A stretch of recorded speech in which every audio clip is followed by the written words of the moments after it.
Salut guys, j'espère que vous allez bien. Je vais essayer de faire ça vite ce soir. Probablement que vous avez quelque chose de mieux à faire de votre dimanche soir que d'écouter un gros barbu parler de hockey. Sûrement. On a eu un beau match hier soir. Malgré que le pointage ne reflète pas, selon moi, la qualité de match qu'on a eu. Dans le sens que, tu sais, oui, on a eu beaucoup d'offensives. On a été gâtés. Mais c'est pas ça que je voulais dire. Surtout, ce sera pas long parce que je t'arrête d'ajouter le brightness de mon écran. Ok, ça marche. Mais je pense que on aurait mérité quand même un meilleur sort contre la meilleure équipe de la Ligue nationale depuis le début de l'année. Faut le mentionner. Hein. Les Golden Knights sont premiers au classement général présentement dans la Ligue. Je pense qu'ils sont comme une affaire de 11-2. Fait que ouais, les Canadiens ont rien à rougir de leur performance hier. Je pense qu'on a quand même bien fait dans l'ensemble. Il y a eu des points positifs, des points négatifs. Et un des gros points négatifs de ce match-là, il est dans le titre de cette vidéo-là, en fait. C'est que, un moment donné, les vétérans vont devoir se lever. Les jeunes ont besoin d'aide. Les jeunes ont besoin d'aide.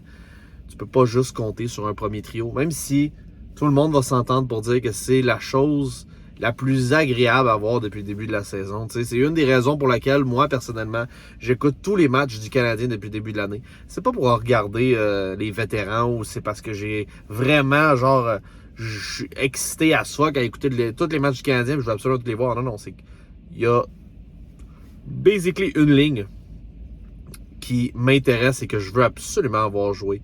C'est Caulfield, Suzuki et Kirby Dach qui commence à faire tranquillement pas vite son chemin à travers ces deux gars-là également. Mais ce duo-là, Caulfield et Suzuki, sont tellement bons à voir depuis le début de la saison que c'est la raison principale pourquoi j'écoute tous les matchs du Canadien. Mais là, ils ont besoin d'aide. Ils ont besoin d'aide, Chris, parce que ils sont responsables de 50% des buts du Canadien de Montréal depuis le début de la saison. Y a-tu pensé?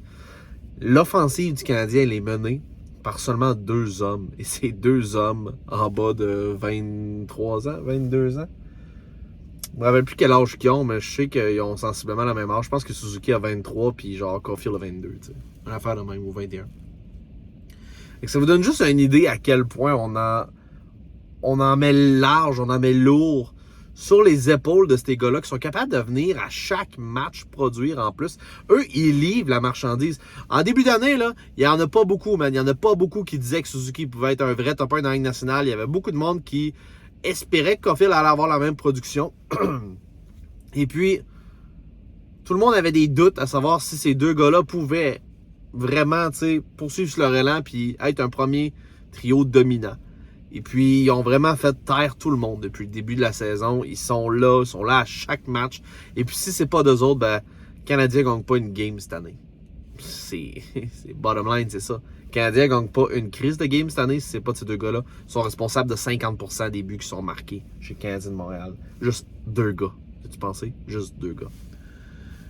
Sinon, ben, un autre point positif que je voulais amener, Kirby Dach, très très content pour la progression de Kirby Dach, qui continue justement lui aussi. Il fait des estis de beaux jeux, fait des bonnes passes, intelligent avec la rondelle, se débarrasse pas de ça pour rien, amène un côté robustesse à cette ligne-là qu'on attendait tellement depuis longtemps avec Kirby Dach. Kirby Dach, depuis qu'il s'est emmené à Montréal, que joue ses matchs préparatoires, on le dit, on dit, il est pas assez physique, tu n'utilises pas assez son corps, je vous le jure. Depuis qu'il est avec ces gars-là, sur cette ligne-là, je le vois beaucoup plus physique, je le vois beaucoup plus s'imposer avec son gabarit. On va en avoir besoin de Kirby Dach dans cette position-là. Pour le moment, il remplit tellement ses fonctions. Je suis vraiment content de voir sa progression. Je suis également content de voir Slavkovski, sa progression, a marqué un gros but encore une fois. Je pense qu'il l'a compté, je ne sais pas s'il l'a compté en avantage numérique. Je crois. Je suis pas certain. Je pense qu'il l'a mis en avantage numérique. Mais peu importe.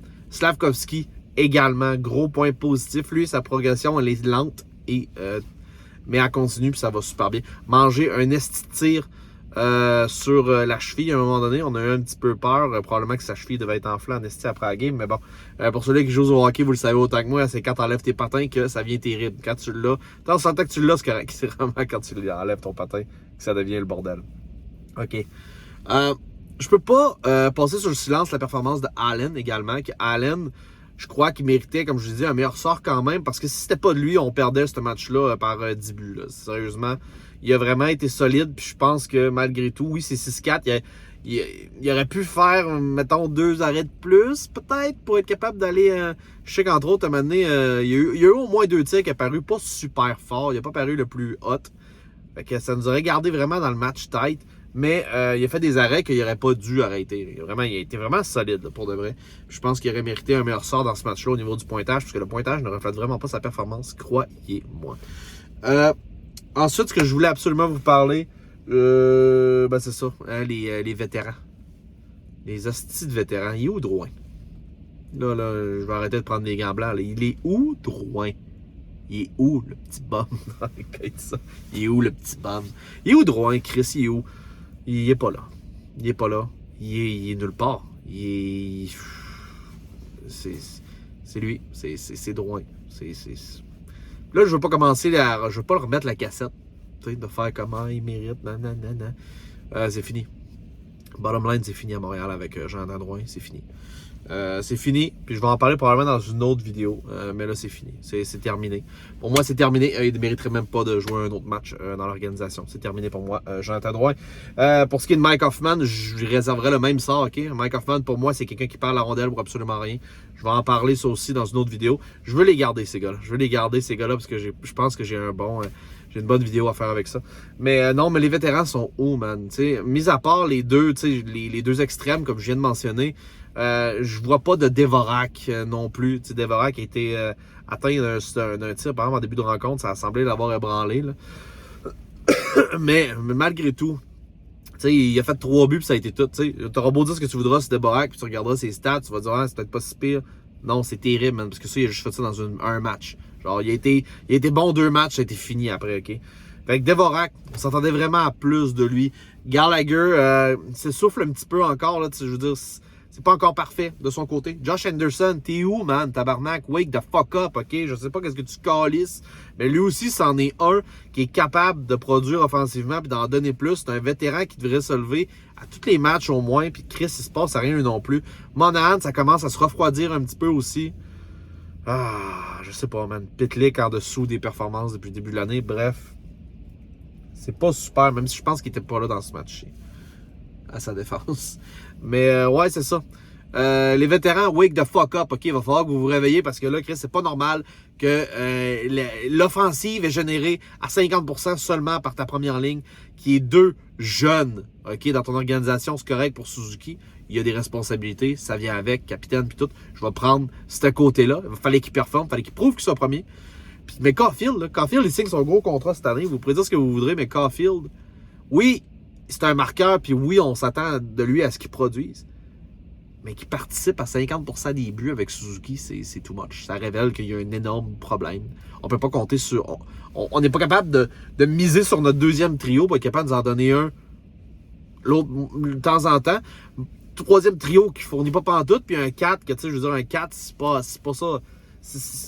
C'est pas pour ça qu'il est rodé. Mais bon, peu importe. Je trouve que juste de se fier juste sur un trio, c'est de la merde. Ça marche pas. Il va falloir qu'il y ait des changements, qu'il y ait quelque chose qui se brasse.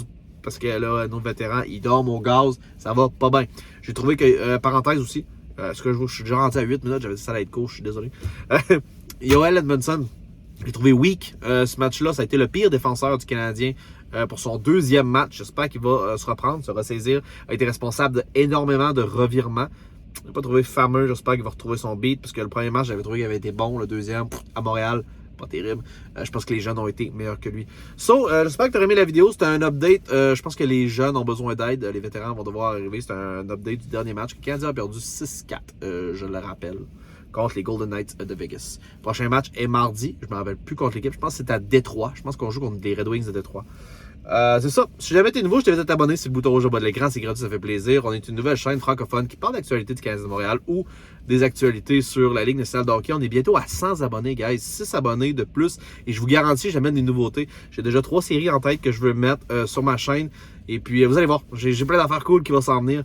Fait que c'est ça. Abonne-toi à la chaîne si c'est pas fait. C'est le bouton rouge au bas de l'écran, ça fait plaisir. Laisse-moi un like si t'as aimé la vidéo aussi. Je carbure au like, guys. Je me fie sur vous autres. Dites-moi qu'est-ce que vous avez pensé du match des Golden Knights. Un petit commentaire. Dites-moi qui a été vos 3 étoiles. Donne-moi tes 3 étoiles pour le dernier match. Moi, je pense que je vais y aller avec Caulfield, Suzuki et Dak, la première ligne. Je n'ai pas le choix. Sur ça, peace out, guys. Ça fait toujours plaisir.